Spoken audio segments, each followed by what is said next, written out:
Olá pessoal, meu nome é Aureolenka, eu sou psicóloga e faço parte do Instituto Inspiração. Hoje eu vim aqui pra gente conversar um pouquinho sobre as consequências psicológicas do abuso sexual infantil. Então, quando a gente fala sobre esse assunto, a primeira coisa a se ter em mente é discutir os modelos de educação familiar que essa criança está inserida. Eu vou trazer um exemplo. Quando a criança quebra alguma coisa na sua casa, e ela vai contar para os seus cuidadores. Este cuidador vai educar a criança, fazer ela entender que ela fez alguma coisa errada e ensiná-la a reparar o dano. Ou este cuidador vai puni-la, muitas vezes bater nessa criança. Por que eu tô trazendo isso? Porque muitas vezes a criança, quando sofre abuso sexual, na cabecinha dela, ela tá errada. E ela não conta pros seus cuidadores por medo de apanhar. Porque no passado, quando ela quebrou ou quando ela fez alguma coisa errada e ela contou, ela apanhou ou ela foi gravemente punida. Então é preciso trabalhar um relacionamento de confiança e de cumplicidade dentro da própria relação familiar que essa criança está inserida, para que ela possa contar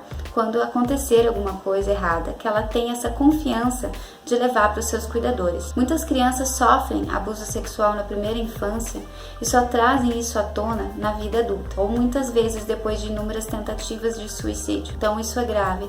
É muito importante que a gente trabalhe esse relacionamento familiar com os nossos filhos dentro de casa. As consequências psicológicas do abuso sexual estão ligadas a diversos fatores que precisam ser analisados. Fatores intrínsecos, que são os fatores psicológicos da própria criança, a família que ela está inserida, capacidade de resiliência. Fatores extrínsecos, sociedade, a relação familiar, poder aquisitivo, a relação financeira dessa família. Isso tudo está diretamente ligado.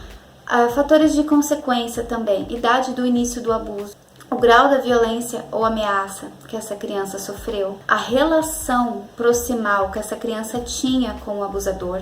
Normalmente, abusadores são pessoas próximas à criança. São pessoas que a criança não tem medo de ir com esse adulto, ou com este abusador, que pode ou não ser um adulto, né? Mas ela confia nessa pessoa. Confia para ir num lugar separado, confia para acabar se colocando em risco com essa pessoa.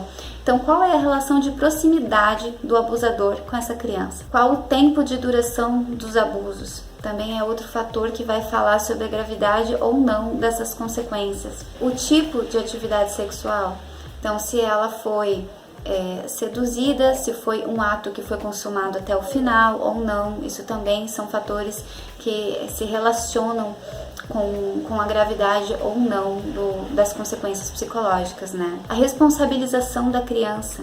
Muitas vezes a criança é responsabilizada, ela tem a culpa do que aconteceu. A forma como a família reage quando a criança traz esse assunto, ou quando alguém descobre e esse assunto é trazido à tona, a forma como essa família reage. E a negação. Muitas vezes a família acaba descobrindo por meio de terceiros, ou a própria criança conta e a família nega. A família não acredita que isso aconteceu. Então, a forma como vai ser reagido quando essa criança trouxer, ou quando foi descoberto esse abuso, vai falar muito sobre a gravidade ou não que isso vai ter lá na frente, mas sobre as consequências psicológicas disso. Então é muito importante, quando a gente fala nesse assunto, reafirmar a questão do vínculo familiar, as figuras de proteção. Essa criança tem uma figura de proteção, alguém que ela possa confiar, alguém que ela vai contar caso aconteça alguma coisa. Orientação sexual é muito importante. A criança deve saber o que é certo e o que é errado, o que ela pode ou não aceitar das outras pessoas, e a cumplicidade